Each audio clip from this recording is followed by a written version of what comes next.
Welcome to the online training video for the desktop CNC mill. Here's a quick overview of what we'll be talking about today.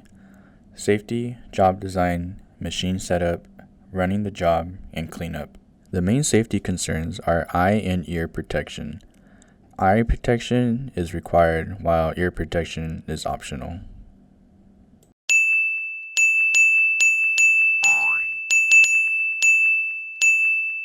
When in use, keep the door closed.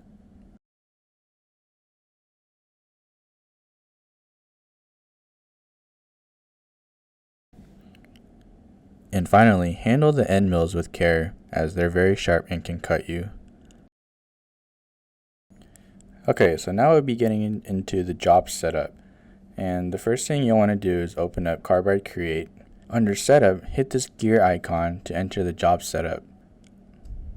Under X and Y stock size, we're going to keep them at 2 inches, and the thickness will be at 0.125 inches. For toolpath 0, select lower left, and for the machine, make sure it's selected at Nomad 3.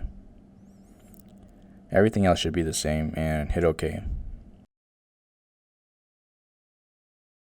Next, we'll click the text box to create some text, and under where it says text, we'll highlight that and change it to WHI, and that'll create our text. Under the font, let's change it to Lucidia Sans Unicode,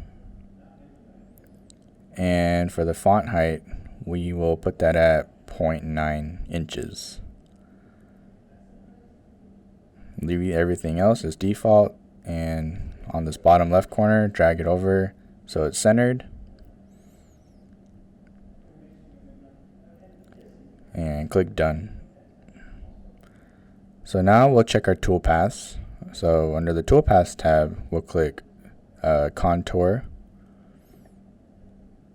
and it's going to ask us, so we'll use Current Selection. And now we'll see an option to change our tools. So we're going to click Edit, and we're going to click Select Tool. And we're going to go to Hardwood, since that's the material we'll be cutting. Go to End Mills. And in this case, we'll be using the 112 end mill, 1/16 inch. And click OK, and click OK. So now our tool has changed, and we'll be adjusting the cutting depth. And since the material is 0.125 inches thick, we'll just set that as our max depth. And the start depth will stay at 0, and click OK. So now it'll show us where you see in the blue our toolpath. There's a little problem here where it's not completely filling out the letters.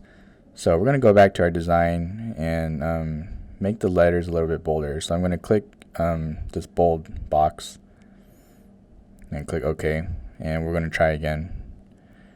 And now you can see that that blue part is throughout the whole letter, which is now correct.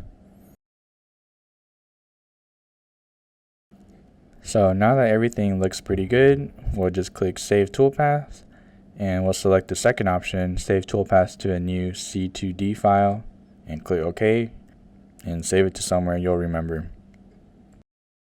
Next, we'll be doing the machine setup, which will include initializing the machine, inserting a tool, stock setup, and setting the origin. The first thing you'll need to do is open up Carbide Motion.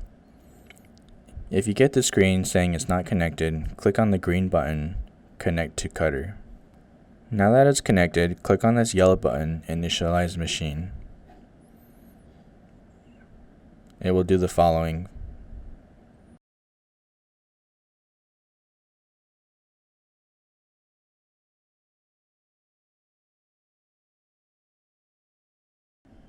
Once it does that, it'll ask you to please insert a tool. And as stated earlier, the tool we'll be using today is the 112 square end mill, 1/16 diameter. And here's a quick close-up of the tool. In order to insert a new bit, take the 2 wrenches on the side of the machine. Insert the bits as shown, and use the smaller wrench on top to hold it in place, and use the other wrench on the nut to tighten it.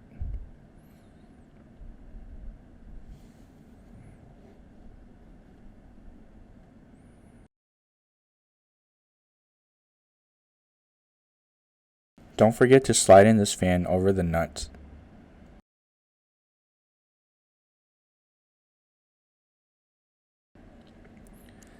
Now back on the computer, click resume, and the machine will probe the bit that you just inserted.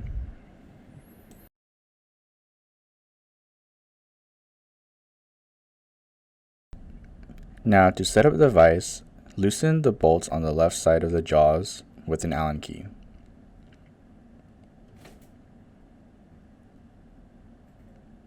Slide it over closer to the right side and place the black leveling block and the stock on top of it, and slide the rest of it so that it clamps down. Slide the stock a little bit forward just so it's easier to set the origin point later. Retighten the jaws on the left side with the Allen key.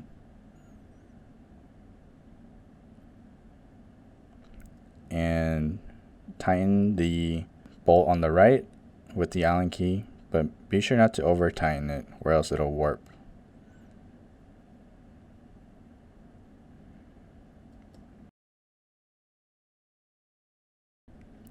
And go ahead and close the door of the machine. So now we'll go back into the software to set the origin point. And to do that, we will click on the jog tab on the top.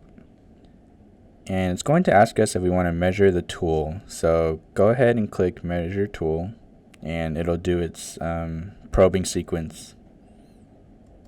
And once that's done, go ahead and click OK, and you'll now be in the jog panel. So jogging is basically giving you the ability to move the machine in the X, Y, and Z directions and into any position that you want. You can see here that when I press on the corresponding buttons, the machine will move in those directions. Pay attention to see how they move.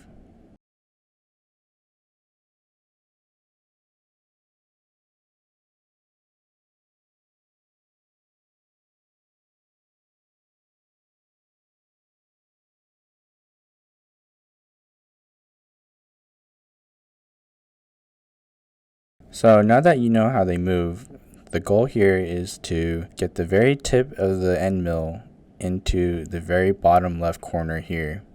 The reason we want to do that is because earlier, as you'll recall, we set the origin position as the bottom left.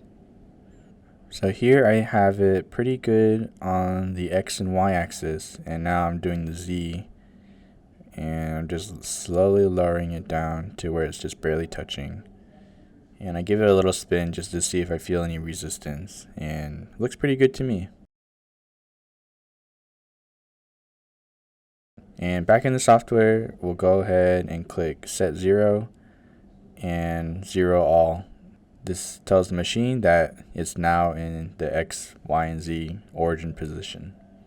Now it's time to run the job. Back on the software, click on the Run tab and click Load New File, and select the file that you saved earlier and open. Now here you can see the approximate cutting times, and you can look at the ISO view, which is a preview. You can also change the view, front view and top view. If everything looks good to you, go ahead and click done and click start job. Click start again and just watch the machine do its thing.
Once the job has finished, unclamp the vise and remove the piece.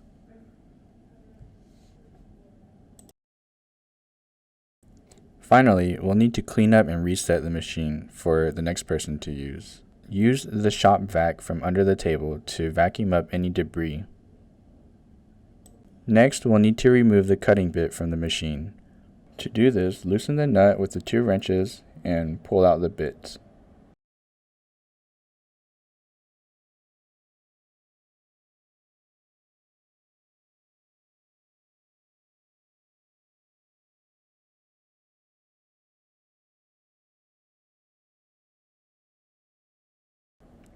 Put everything back where you found it and close the door.